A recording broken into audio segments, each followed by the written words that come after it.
I am your Rusame reader, Crow Song, and today I will be reading to you from Take 2 by Miriorite. Now, on to Chapter 10, Concerned Gaze. It's been an hour already. Those two aren't back yet. Should we go search for them? Germany glanced at his watch and clicked his tongue. The director groaned in annoyance. America better not be slowing Russia down. We have to start recording again soon. This is so stupid. Who the hell are we waiting for?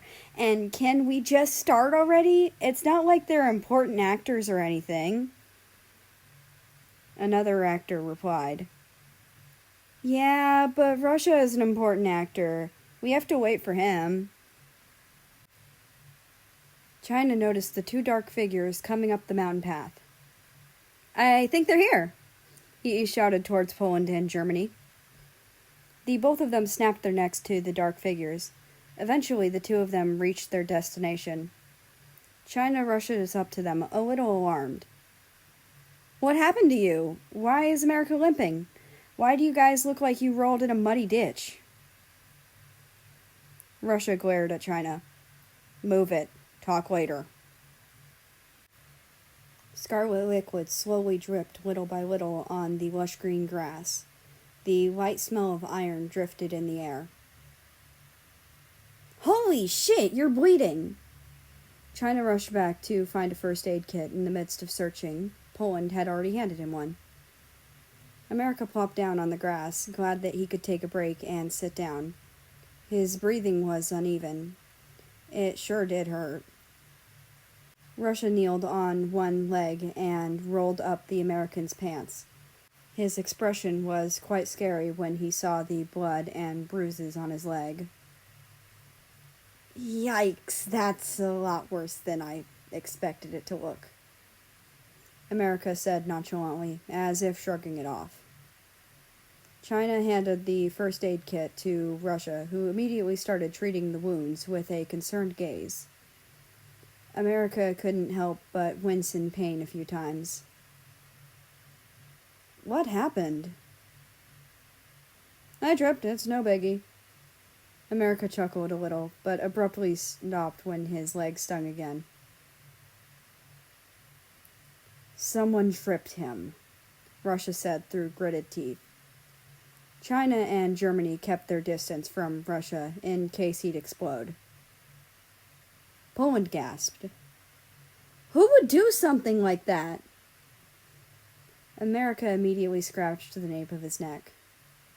Regardless of who did it, I wouldn't seek revenge, so I see no point in searching for who they are.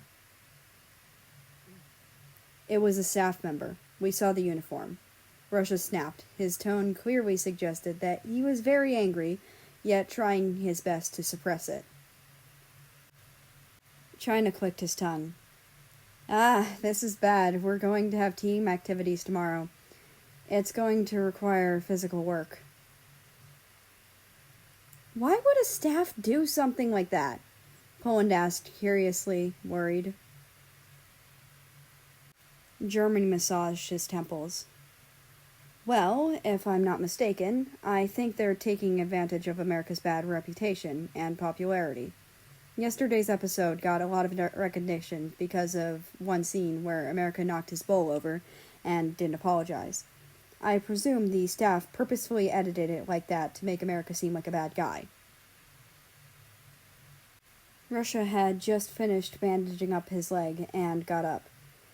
He immediately backed away, as if trying to avoid all contact with America. Thanks, Russia! Was all he said. Although I don't care who did this to me. This isn't good for my health, so I'll ask the director to let me drop out of the rest of the show. America already started getting up with difficulty.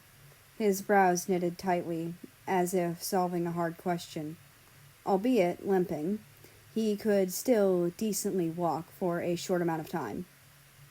He scanned the grass plains for the director and walked over with his request. There, Russia and China stood side by side. The Russian's head was hung low. China shifted his gaze and sighed. He placed a hand on his shoulder. Don't beat yourself up for it.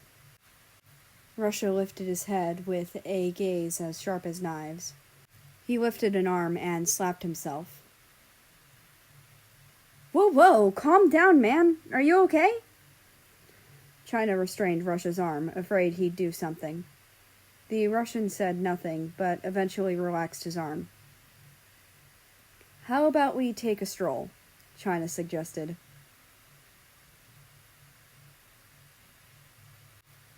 America walked up to the director. Excuse me, can I have a word? He asked politely. Oh, you're finally here. What's with the holdup? Do you understand how precious time is, and we can't waste a single second of recording time? America was caught off guard with the scolding and flinched. I'm sorry, I fell on the way up the mountain. And? The director raised an eyebrow. Well, I injured myself when I fell. I heard we're going to have physical activities tomorrow, so I want to request to drop out of the show. America sighed. Are you fucking serious? It's just a small injury, and you're acting as if you're crippled or something. We're only on the studio recruits, so all the kind of actors. Do you think other studios would ever accept you with your shitty reputation? Be grateful we aren't absolutely repulsed by your mere presence. Besides, your contact doesn't allow you to stop in the middle of the show. Now stop wasting my time. America sighed again.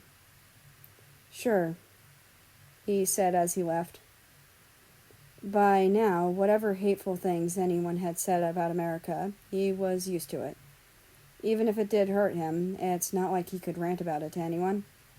Of course, he was annoyed, but America wasn't his old rebellious and brazen self anymore, so he didn't see it necessary to retort to the director's words.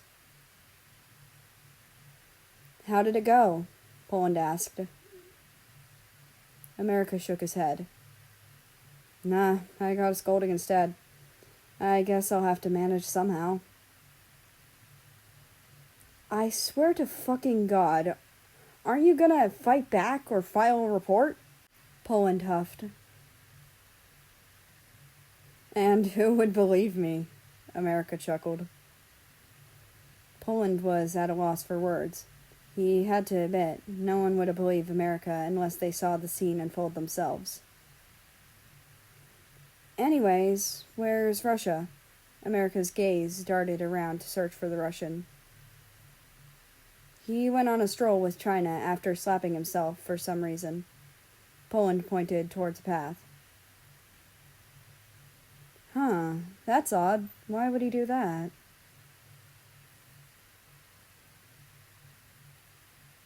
And that's the end of this chapter. And God, I would like to murder the director, as per usual. Anyway, enough being said, I would like to invite you to join the Discord, which is linked down in the description below.